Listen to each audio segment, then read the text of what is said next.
ये है talks news network और आप देख रहे हैं पॉलिटॉक्स, राजनीति का कच्चा चिट्ठा। यूपी में मंत्रिमंडल विस्तार को लेकर दर्जनों बार अटकलें लगती रही है कि अब होगा तब होगा, लेकिन अब फिर संकेत मिल रहे हैं कि फिलहाल योगी कैबिनेट का विस्तार नहीं होगा। आखिरकार उत्तर प्रदेश में चल क्या रहा है? प्रदेश के राजनीतिक गलियारों में एक बार फिर पीएम मोदी मैन अरविंद कुमार शर्मा सुर्खियों में है।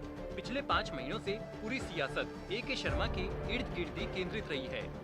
जिस प्रकार से प्रधानमंत्री मोदी ने वरिष्ठ आईएएस अधिकारी को समय से पहले रिटायर्ड कर उत्तर प्रदेश भेजा और फिर विधान परिषद सदस्य बनाकर योगी सरकार में बड़ी जिम्मेदारी उप मुख्यमंत्री बनाने को लेकर खूब चर्चा रही, लेकिन मुख्यमंत्री योगी आदित्यनाथ इन्हें अपनी टीम में नहीं लेना चाहते थे। दूसरी ओर पीएम मोदी ए.के. शर्मा को यूपी में योगी कैबिनेट में शामिल कराना चाहते थे। इसी को लेकर योगी और भाजपा हाईकमान के बीच तनातनी की खबरें भी सामने आई थी। अरविंद शर्मा को लेकर केंद्रीय नेतृत्व और योगी आदित्यनाथ के बीच गतिरोध भी बना रहा। कुछ दिनों पहले जब योगी आदित्यनाथ 2 दिन के दौरे पर दिल्ली गए थे, तो वहां पीएम मोदी, गृह मंत्री अमित शाह और पार्टी अध्यक्ष जेपी नड्डा से मुलाकात के बाद लगने लगा था कि एमएलसी शर्मा को योगी सरकार में शामिल कराने पर मुहर लग चुकी है, लेकिन आखिरकार ऐसा नहीं हो सका। शनिवार को जब ए.के. शर्मा को उत्तर प्रदेश भाजपा के उपाध्यक्ष पद पर मनोनीत किया गया, तब एक बार फिर चर्चा गर्म हो गई। सबसे बड़ा सवाल यह है कि जब मोदी मैन शर्मा को भाजपा का प्रदेश उपाध्यक्ष बनाना था, तो उन्हें एमएलसी क्यों बनाया गया? उपाध्यक्ष तो बिना एमएलसी के ही कोई भी बन जाता है। इस पद के लिए जरूरी नहीं कि विधानसभा या विधान परिषद का कोई सदस्य हो। एमएलसी बनाए जाने के बाद से ए.के. शर्मा बड़ी जिम्मेदारी संभालने के लिए अपने आप को तैयार कर रहे थे, क्योंकि उन्हें दिल्ली से यूपी भेजा गया। इतना ही नहीं, वह पीएम मोदी के करीबी माने जाते हैं, इसलिए सबके मन में था कि शर्मा को महज विधान परिषद के सदस्य के लिए नहीं, बल्कि किसी बड़ी सियासी मकसद के लिए लाया गया है। लेकिन अफसोस, 5 महीने बीत जाने के बावजूद अरविंद शर्मा को न तो मंत्री परिषद में जगह दी गई और न ही सरकार में अन्य महत्वपूर्ण जिम्मेदारी दी गई। यहाँ हम आपको बता दें कि मुख्यमंत्री योगी आदित्यनाथ कैबिनेट विस्तार के पक्ष में नहीं थे। ए.के. शर्मा को मंत्री बनाने के बजाय संगठन में जगह देना योगी की जीत है और बीजेपी केंद्रीय नेतृत्व की हार है।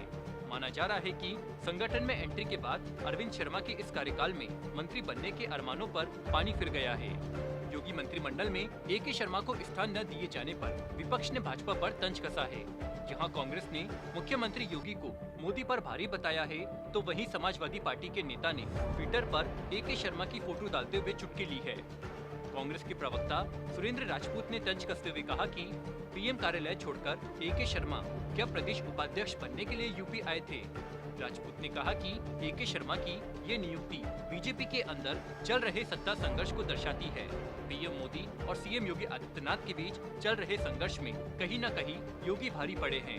सुरेंद्र राजपूत ने बीजेपी के नेताओं को नसीहत देते हुए कहा कि आप लोग आपसी संघर्ष करें, लेकिन जनता के भविष्य पर भी सोचिए। वहीं समाजवादी पार्टी के राष्ट्रीय प्रवक्ता अनुराग भदौरिया ने ट्वीट करते हुए कहा कि दिल्ली के राज दरबार पर लखनऊ का दरबार भारी पड़ता दिखाई दे रहा है। बड़ा सपना लेकर दिल्ली दरबार से आए शर्मा जी को मात्र उपाध्यक्ष से ही संतुष्ट होना पड़ा। वहीं एसपी नेता आईपी सिंह ने भी चुटकी ली और ए.के. शर्मा की फोटो पोस्ट करते हुए लिखा कि यह हाथ लगा ए.के. शर्मा जी के। गुजरात कैडर के आईएएस अधिकारी रहे ए.के. शर्मा प्रधानमंत्री मोदी के 20 वर्षों के साथ रहे हैं।